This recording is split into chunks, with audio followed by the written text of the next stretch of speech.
pada malam hari ini terlihat kita solid, guyup, dan rukun.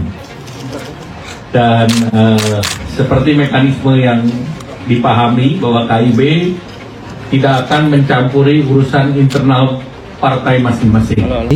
Siapapun yang berkuasa, dia pasti akan ikut. Jadi kalau nanti yang berkuasa Anies, dia akan gabung dalam pemerintahan Anies Baswedan. Yang berkuasa Ganjar, gabung juga. Yang berkuasa Prabowo, gabung juga. Secara Erlangga sepertinya juga tidak punya masalah dalam berhubungan dengan ketiga capres tersebut, dan tidak masalah berhubungan dengan para bohirnya. Ya, misalnya dengan tokoh senior pengasuh.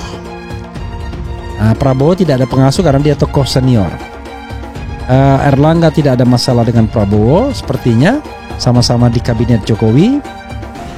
Tidak ada masalah dengan Anies Baswedan, tidak ada masalah pula dengan Ganjar Pranowo. Oke, itu satu. Pertanyaannya adalah, berarti kalau demikian apa yang diperlukan oleh Golkar dan Erlangga Hartarto? Saya sudah bisa pastikan siapapun yang menang, Golkar akan ikut dalam pemerintahan. Cuman bedanya kalau dia bagian dari kingmaker, bagian dari kemenangan itu, dia akan mendapatkan portofolio kementerian yang jauh lebih banyak. Tapi kalau dia ikut belakangan, ya mungkin tidak banyak. Nah, sekarang pertanyaannya adalah, the question is, partai mana yang ingin menjadikan Erlangga, atau pihak mana atau calon mana yang ingin menjadikan Erlangga sebagai calon wakil presiden? Ini menarik, ya, menarik sesungguhnya.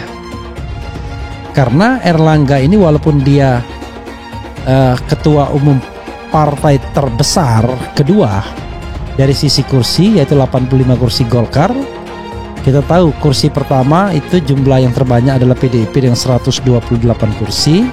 Yang kedua itu Golkar dengan 85 kursi, tapi suaranya lebih banyak Gerindra, ya. 3 Gerindra dengan 78 kursi, 4 Nasdem dengan 59 kursi, kemudian PKB dengan 58 kursi. Berikutnya adalah PKS dengan Demokrat dengan 54 kursi, kemudian PKS dengan 50 kursi, PAN 44 kursi, dan P3 19 kursi. Ternyata P3 sudah bergabung, maka tinggal 2 ini, yaitu gimana pergerakan PAN dan Golkar. Kalau kita perhatikan, kalau PAN saya mengatakan masih 50-50. Kalau saya dipaksa tanya peluangnya ke Ganjar, tentu lebih besar. Karena betul tadi sering ketua umumnya menyampaikan itu.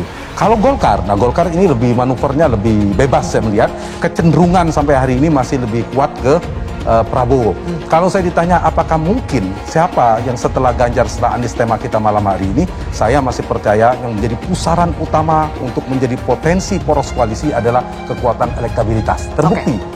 Mungkin partai akan mengatakan pakai berbagai macam alasan, ideologi lah dan seterusnya, tapi pusaran elektabilitas itu terkonfirmasi di pemilu sebelumnya. Sejak Indonesia melakukan pemilihan langsung, Pak SBY, Pak Jokowi, dan hari ini itu adalah karena memiliki elektabilitas besar.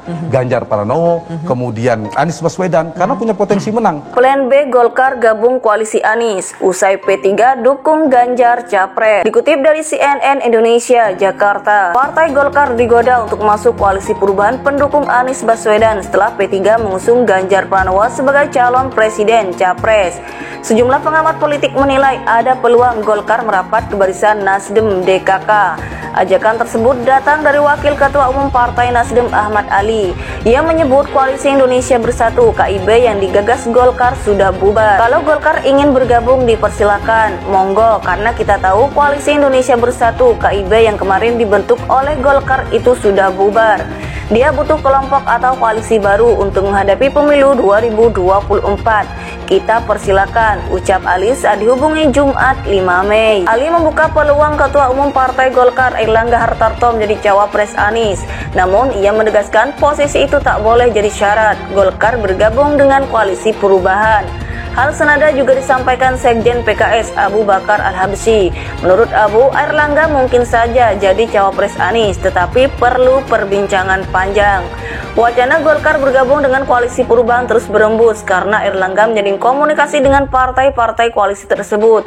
Ia menemui Ketua Majelis Tinggi Partai Demokrat Susilo Bambang Yudhoyono (SBY) di Cikias, Bogor, Sabtu 29 April. Airlangga juga bertemu dengan Ketua Umum Partai Nasdem Surya Paloh. Pertemuan digelar di daerah MH Tamrin, Jakarta Pusat, Jumat 5 Mei. Pada saat bersamaan, Airlangga juga menemui Ketua Umum PKB Muhaimin Iskandar. PKB pun mengklaim Airlangga sepakat membawa Golkar masuk koalisi pendukung Prabowo. CNN Indonesia.com telah menghubungi juru bicara Partai Golkar, Tantowi Yahya, dan Wakil Ketua Umum Partai Golkar, Firman Subagio, tentang peluang Golkar masuk koalisi pendukung Anies Baswedan. Namun keduanya tak merespon hingga berita ini tayang. Pengamat politik Universitas Andalas Asrinaldi menilai Golkar sangat mungkin bergabung dengan koalisi perubahan. Dia beralasan Golkar perlu koalisi yang menawarkan posisi menguntungkan. Menurut Asrinaldi, KIB sudah bubar secara de facto setelah P3 mengusung Ganjar. Selain itu, Airlangga punya kedekatan dengan sejumlah tokoh di barisan pendukung Anies. Peluang Golkar untuk bergabung dengan koalisi perubahan sangat besar, ya karena memang dari awal kan Airlangga sudah melibatkan JK. Kita tahu sejarah dalam konteks Golkar. Surya Paloh kan dari sejarah Golkar, kata Asrinaldi kepada CNN Indonesia.com Senin 8 Mei. Dia berpendapat Golkar perlu mendapat posisi cawapres untuk mengerek perolehan suara di Pileg. Posisi cawapres akan menjadi target Golkar bila hendak mencari koalisi baru. Asrinaldi menyoroti elektabilitas Airlangga saat ini. Survei Indikator Politik Indonesia pada Minggu 26 Maret menyebut elektabilitas Airlangga cuma 0,9%. Survei Lembaga Survei Indonesia LSI dengan sampling 31 Maret 2023 sampai 4 April 2023 juga menyebut elektabilitas Airlangga sebagai cawapres 2,7%. Apakah suara untuk Airlangga bisa menambah suara capresnya atau kader Golkar seperti Ridwan Kamil yang dari segi survei cukup tinggi? Barangkali dalam beberapa bulan ke depan sangat ketat perbincangannya, ujarnya. Terpisah, analis politik dan Direktur Eksekutif Aljabar Strategis Arifki Kaniago juga melihat ada kemungkinan Golkar merapat ke koalisi Anies. Ia mengatakan kemungkinan itu bisa terjadi jika Airlangga tak dapat endorse Jokowi untuk menjadi cawapres Ganjar. Tidak menutup kemungkinan Golkar membuka komunikasi dengan koalisi perubahan. Waktu Ramadan datang ke Nasdem tawar.